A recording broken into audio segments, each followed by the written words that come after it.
Well, Mr. Hayek, you wrote a very famous essay on the intellectuals and socialism, in which you attempted, I think quite successfully, to show why socialism is so nubile for the intellectuals.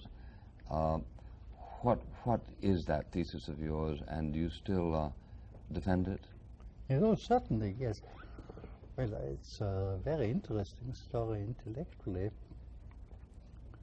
One of the dominant ideas which governs thinking since the 18th century is the idea that we can make everything to our pleasure, that we can design social institutions in their working.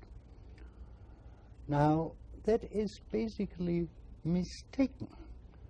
Social institutions have never been designed and do much more than we know. They have grown up by a process of selection of the successful without people frequently know why it was successful. That applies to the market.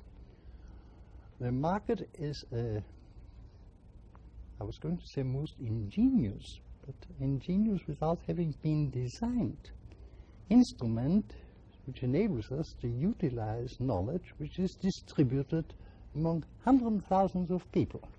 It's an adaptation to thousands of circumstances which nobody ever can know as a whole, and where the prices formed on the market tell the individual what to do and what not to do in the social interest. Now, in order to understand this, you have to know economics. To the naive person who imagines all the distribution of income is determined by somebody deliberately and actively, it seems that if this is the responsibility of a particular guy, this is evidently done very unjustly. The fact is, it's not being done unjustly because we achieve all that we do achieve by having come to agree to play a sort of game in which the game of the market, as I likely to call it, in which, because we are utilizing more information, more facts than anybody knows, the outcome for a particular individual is necessarily unpredictable. Now, an outcome which is unpredictable and undesigned by anybody cannot be just as little as the outcome of a game of chance can be a just game. But people resent this, and the people who imagine, oh, it should be possible to design all this, to arrange this, accept the government to do this in a manner that the distribution is just.